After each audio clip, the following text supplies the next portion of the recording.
Hi everyone. Sorry, connection problems. I've had a shocking day. I've had a shocking day online. It's not been great, but I'm here, so all's good. I hope we're well. It's getting a bit dark. I've got a lot of bulbs out in my kitchen as well. I've noticed. I've got to sort that out. Hope we're all good. Just make my tea. I've got a question. We're going to talk about vulnerability and confidence today. So we're going to talk about some leadership traits, and a couple of them paired up. We're going to talk about leadership and not leadership and vulnerability. And we're going to talk about vulnerability and confidence. That's kind of what we're going to do today. But to start, I've obviously got a question, which is going to be great because everybody loves a good question. So my son loves I'm a Celebrity. I don't know if anybody's watching that. And it's in Wales. It's in Wales this year, of course, which is tremendous. So I thought I'd ask a question about Wales. So there's a town in Wales that I'm sure everybody knows. It's called Llanfair Gogogoff. And my question is, how many letters are in the name of that town? That's the question. Welsh related to I'm a Celebrity. So how many letters are in the name of that very long... Hi, Carly. How many letters are in the name of that very, very long Welsh village? So type your answer. Hey, Zoe Scorer, 32. How weird, you've typed your age.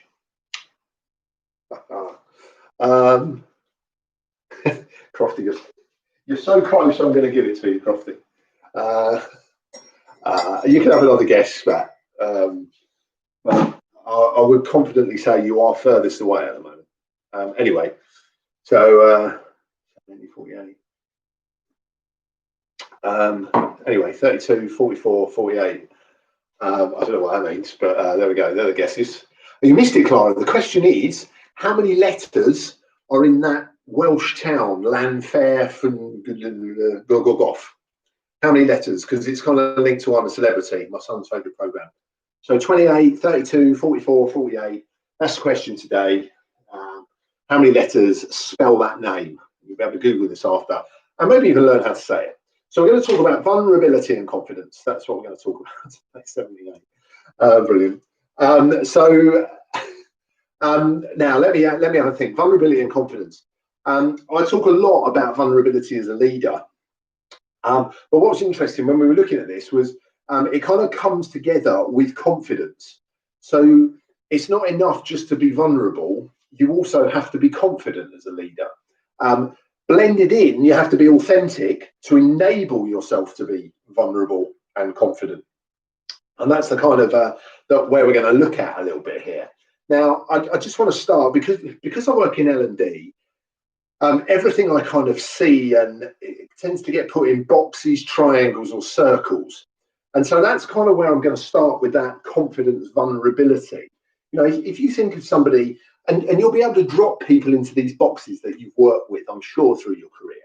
So high confidence and low vulnerability.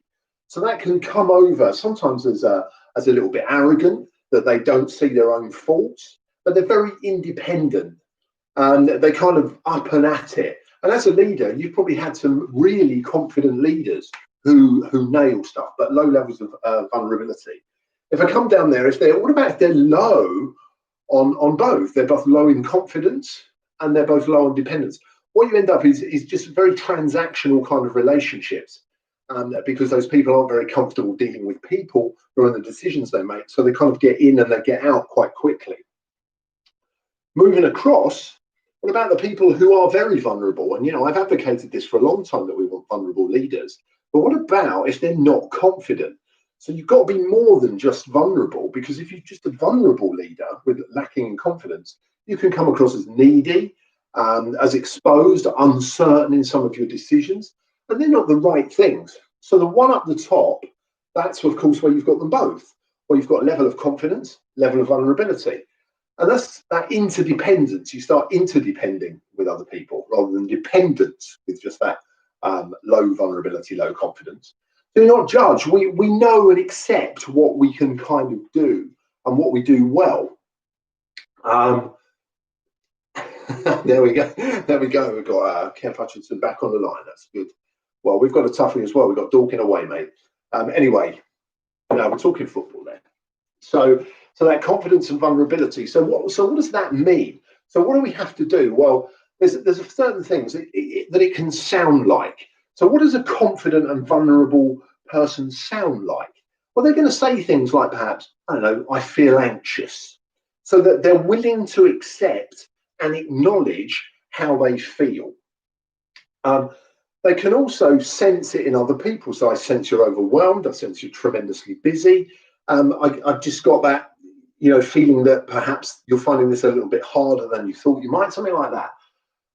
We can be empathetic with, I feel like that too. What that range of emotions that you're going through at the moment, I completely get it. And also, you're not afraid to ask for help. That vulnerable and confident leader, not afraid to ask for help. So there's some of the things and words that you might have heard people say. Now, adapted to, aligned with that is how does the vulnerable and confident leader feel? Yeah. Now, sometimes that leader will say, well, do you know what? This feels really uncomfortable, but I'm going to take that leap of faith and I'm kind of going to get there. It doesn't feel quite perfect, but you know what? I'm willing to take that risk. That's certainly one thing. And then also say, because do you know what? By doing these things, I think it's going to be better for the kind of the greater good in the long term. Even if it doesn't work, it will still feel like the right thing to do. And again, because I'll tell you where some of this comes from. That I watched a TED talk by a lady called Brené Brown. Brown is spelled as you'd expect, but Brené is Brene. And again, if you've got that 15 minutes and you just want to develop that little bit tighter, then Brené Brown talks about this vulnerable, authentic leadership. And I'd kind of run with certainly taking a little bit of time there. So I'm just looking up here. I'm just gonna move something. I pinned something up there, and I can't quite read it, so I want to bring it down. So what else do the confident and vulnerable leaders do? Well, one of the things they're happy with their strengths and weaknesses, and even working in L&D, sometimes weakness is a phrase you don't always hear people talking about. But I think it's good to say, do you know what? I'm not so good at this. And they recognise those strengths and weaknesses both in themselves and in others, and they don't judge. I know what I am, and I know what I'm not. And actually, that makes me feel okay. Both are okay. It's not a problem if I can't do it. Again, with that leadership, it's about, can I get people around me who want to be around me, but will help me achieve what I'm there to do. So Brown kind of suggests as well, you have to understand what you are, what you stand for. So that whole value-driven leader becomes very important. And you leverage all the strengths both in yourself and in others. And they're the kind of areas that will make you both vulnerable and confident. Now, this can come down, if you like, to a very micro level where a leader at work might ask for help, uncertain how to do things. At times I've seen this, certainly over the past 8 months, as everybody has grappled with various technology things. It's not for the leader to know every item, thing, button to press on the myriad of tools that we use. And I think, some of the people I work with are very confident saying, do you know what? I don't even know where that button is. You've just asked me to do that. I haven't got a clue. And that kind of encourages other people, because really 8 months ago, if somebody had said, right, sort out a Zoom meeting, share your screen, bring in a whiteboard, annotate the screen, I don't think lots of people would have been able to do that in my business, me included. And yet now that feels like part and parcel of everybody's work. So I think we have to acknowledge, firstly, that we're not expected to be experts on everything. Can't possibly be. This is week 42, or might not be week 42, actually. It's session 42 on Tea at 3. And, I'm learning all the time about some of the things we're talking about. I have a decent enough overview of leadership, but some of these core traits, I'm going to pick up and I'm going to find out more. So there's vulnerability in finding out about vulnerability. And that's what we're after. So can be simple, micro little things, or of course it can be huge things. But if you demonstrate it as a leader, people will come with you and say, do you know what, I can't do that. I want to be able to do that, but I'm not sure how to. So make that free for the people. Vulnerability and confidence go hand in hand. Yes, they're kind of the two pedals, just like on the car. Let's find biting point between those two things of vulnerability and confidence, and that will encourage our people to be the best they can be, to share their own vulnerabilities, and make sure that their confidence rises as they learn and develop. Good. Now, in line with how we are as leaders, I'm going to continue this theme over the next few weeks. And another paradox of leadership is around curiosity and decisiveness. Sometimes we have to be curious and maybe explore down a different path, but sometimes we have to be decisive and make that decision and go for it. So we're going to talk about that balance next Tuesday. Now, my question today was how many letters were in Landfair, blah, blah, blah, blah, blah. And the closest is Mr. Sam Hendy with his answer of 48, and he's just 10 out. It's 58 letters in that very long village in Wales. So you can have a Google and check that. But I'll look forward to seeing you next Tuesday.